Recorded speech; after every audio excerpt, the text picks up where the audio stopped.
Hey, it's Sri here. In today's video, we're going to talk about 3 ways that you can begin to better yourself to maximize your chances of saving your marriage that's on the verge of a divorce. Now, before we dive in, I just want to let you know that I'm opening up a few spots for my free masterclass training, which walks you through the 3 steps my client Sarah used to be able to save her marriage. You'll absolutely love it.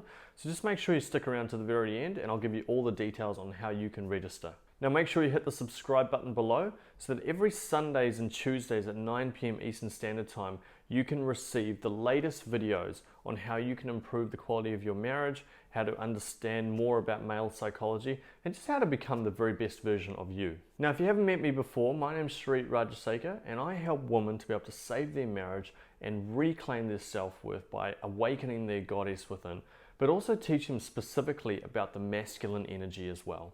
Now, typically when most people go through challenges in their marriage, their immediate point of call is to go to couples counseling.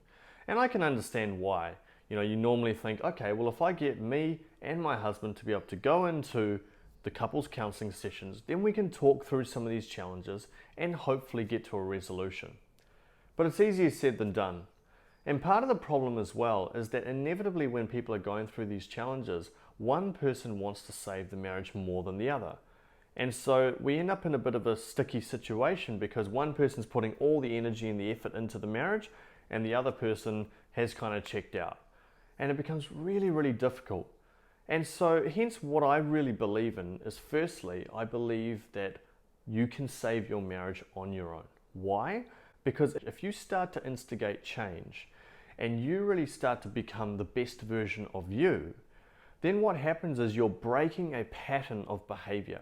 Because typically you've gone in there with a particular approach, your husband or partner has gone in there with a different approach, and then suddenly you get into all these sorts of battles and communication challenges and so on over the years. Now, once you get on that train and you keep doing the same things over and over, then that's where problems arise. Because you're not breaking the pattern that's actually occurring. You're just allowing the same momentum to keep going. So what we need to do is we need to create a shift. And in order to create a shift, someone needs to take the lead. And that's why I'm a big believer that if you can start to take the lead and you can start to create a shift, then you actually can start to create a change in how you two communicate and how you coexist with each other and how you function together as well. So to me, that's crucial. So that's why in today's video, we're going to talk specifically about 3 ways that you can better yourself in order to maximize your chances of saving your marriage. But worst case scenario, even if the marriage doesn't work out, I want to make sure that you're in the best place that you possibly can be. It is so important, and so many people forget about this. In fact, it's probably the biggest challenge and the biggest mistake that I see when I speak to clients for the first time. They've spent all their time working on trying to improve their communication. They've been trying to get him to love them more, but they forget about themselves. And especially when you've been involved in any sort of infidelity and there's another woman involved, for example, what can happen is comparisons start to occur. And you start feeling like, was there something I did? Was there something wrong with me? Am I not pretty enough? Am I not smart enough? Did I not bring in enough money and so my husband became really resentful towards me, and so on. We start to question ourselves. And the most important thing you can do is begin to elevate your sense of self. So how do we do that? We're going to talk through 3 steps now that you can begin to do to begin to better yourself so that it maximizes your chances of saving your marriage. Now, just to be clear, this is not about you becoming the best version of you so that he suddenly starts to like you more. This is about you doing this for you. Because I see so many relationships and marriages that are completely mediocre. They've got a low quality marriage. And that means that both parties haven't become the best versions of themselves. So what we really want to do is we really want to elevate your sense of self. And then once you do that, you're going to start seeing things with clarity. And so many of my clients that I've seen over the years have told me that as they start to grow themselves, they've started to see that marriage in a very different way. And so that behaviors that were occurring for a long time, they're now starting to look at it and going, how did I tolerate this for so long? Why did I tolerate this for so long? And that's actually a beautiful thing, because once you elevate you and become the best version of you, you'll see things with clarity and you'll be able to make the best decisions for your future. And I always say, it's often better to walk away from a marriage that's toxic than to stay in that place just because you're afraid of being alone.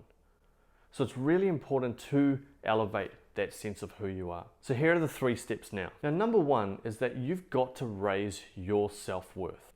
What happens is when we're going through challenges in a marriage, as I said before, we start to question who we are.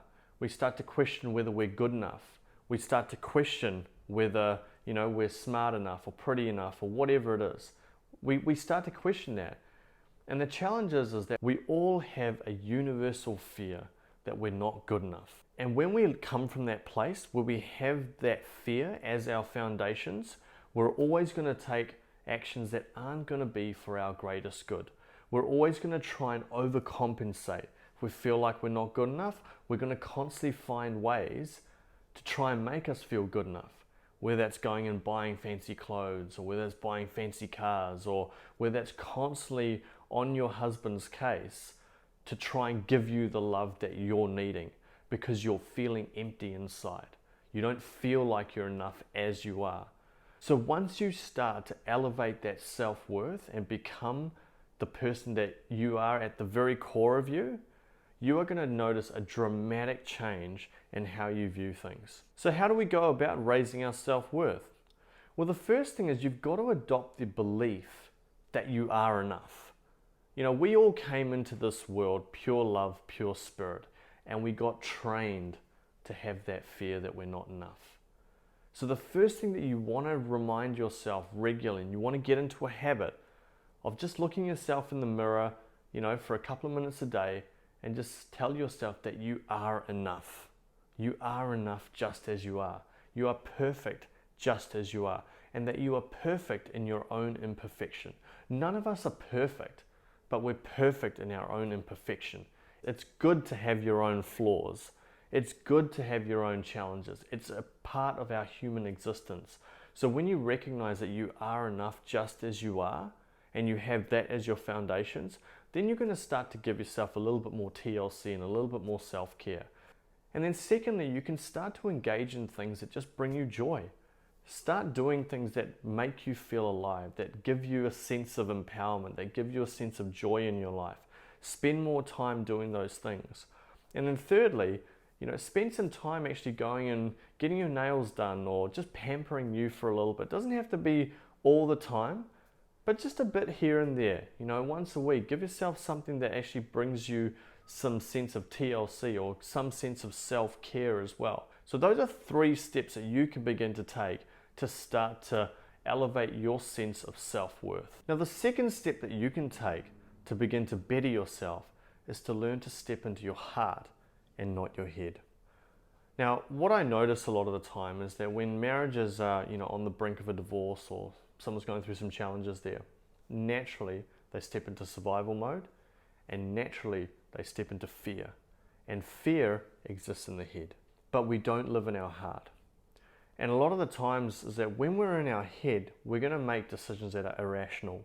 We're going to do stupid things. We're going to constantly check things on the phone. We're going to go and grab our car and go and sit outside, the other woman's home. Or we're going to start doing things that are going to come across as a bit obsessive because we're living in fear, because we don't want to lose the thing that we've put so much time and energy into over the years. But that's all because we're coming from the head.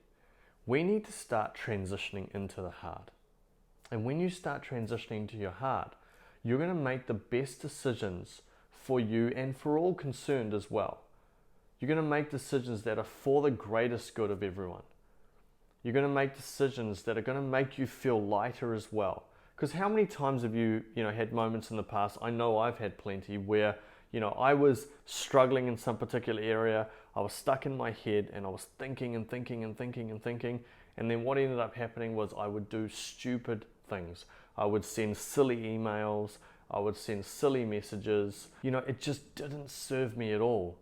And then as I've gotten older, I've really started to make sure that whenever any difficult times come along in my life in any areas, I try and stay connected to my heart. What does my heart truly say? What is it that it's truly telling me? And once I connect in with that part of my heart, I know that I'm guided for the greatest good of all concerned. I know that I'm going to make the best decisions in the long run. To me, that's really important. So always connect in with your heart. And a simple way that you can do that is just a simple breathing exercise. Just close your eyes, put your hand on your heart, and start breathing from your heart for a couple of minutes. And what that will do is it'll actually synchronize the waves in your brain and in your heart, and actually get you to start gaining what we call heart intelligence. And that heart intelligence is going to allow you to make the best decisions that you can. So you can begin to do that immediately, and you'll start to notice the shifts right away. Now, just quickly in the comments section below, I just want you to answer the question, what's the single biggest challenge that you've faced over the years when it comes to bettering yourself? Just quickly write your answers below in the comments. Now, the third step that you can take to begin to better yourself is to commit to long-term growth. Now, on this journey, and I've spoken to probably 1,500 people over the last few years, and one of the things I notice is that there are lots of people who want that magic pill. They want that magic fix. They want to have that one thing that's going to suddenly change everything. And I'll tell you right now that it doesn't exist. There's a lot of bullshit out there, quite frankly. A lot of stuff that's telling you, oh, text him this and say that and, you know, go no contact for a period of time or whatever. All of that stuff is just manipulation. It's just game playing. We don't want that. We want to create a sustainable approach to your marriage. We don't want to create an obtainable approach. We want to create a sustainable approach. So what we have to do there in order to get that sustainable approach is that we need to take a long-term approach to your growth. So how do we do that? It means that you've got to get into a regular practice of working on you and going deep. Okay, not just superficial stuff, not just trying to improve maybe some of the communications with your husband or partner. You know, it's not just about dabbling in your personal growth. It's about truly committing to your personal growth and not just doing it for a month or a couple of months, but saying to yourself that the most important thing that you can do for not just you, but for your family, your children, is to make sure that you commit to your growth over a long period of time. I personally have been working on myself for 16, 17 years actively, and I never stop and I never will stop, because I know that if I don't take care of this, if I don't take care of my internal world, I'm going to really struggle in other areas of my life, because my mind and my emotions are critical for me to make the best decisions to ensure that I'm in the place of inner peace, so that I can be the best version of myself. I can be the best friend, I can be the best husband, I can be the best son, I can be the best father. Whatever it is, I need to make sure that I'm taking care of this in order to take care of all the external stuff. And same goes for you. We never stop growing. Everything in nature either grows or it dies. So you need to make sure that you commit to a long-term approach towards your growth. And just having that intention to say, look, I'm going to actually work on me over the long haul, and I'm not just looking for a quick fix, is going to start getting you into that place where your brain, your reticular activating system in your brain, which is the part of you that notices things, objects, etc., that you hold in the forefront of your mind, that part's going to start firing. So what do I mean by that? So I'm sure you've had examples where you've maybe purchased a piece of clothing, or you've bought a car, and then suddenly you've gone out into the public and that car or that piece of clothing is everywhere. They were always there, but you're just starting to notice it because it's in the forefront of your mind, because you purchased this item. And it's the same thing when you say, okay, I'm going to commit to my growth now. I'm going to put my time and my energy into all of that. Then you're going to start to notice books. You're going to start to notice, videos on YouTube. You're going to notice other things that start to just come at you. Say, okay, look, I need to work on that, or I need to work on this, or I need to look at that particular program, etc., etc. And things are going to start to flow from there. But you've got to have that intention. Now, to give you some practical steps that you can begin to take, I've opened up a few spots for my free masterclass training, which walks you through the 3 steps that my client Sarah used to be able to save her marriage in less than 60 days. You'll absolutely love it. So all you need to do is in the description section below, there is a link to register for the masterclass. You can go through, choose a time that works for you, and then just play full out. Bring a notepad, bring your iPad, whatever, and play full out, because that's going to allow you to soak in all the information and really make that internal commitment within yourself to say, right, my marriage is my priority and I'm also my own priority as well. And make sure you stick around to the end, because I'll give you a free gift that you'll absolutely love as well. And secondly, another way that you can begin to start really committing to long-term growth is to come along to my private Facebook group. Below is the link in the description section. Just request access, and then you'll get all of the latest information that I put on there in terms of improving you, in terms of improving your marriage and all that good stuff. It's really, really valuable, and there's some beautiful souls in that community as well that you'll love to connect with and to also learn from, because a lot of them have been able to create some remarkable shifts in their marriage as well. Thank you so much for watching this video. If you've liked it, make sure you hit the like button below. If you want to get more videos like this, make sure you hit the subscribe button. And if you want to learn whether separation can help to save your marriage, make sure you click this video above.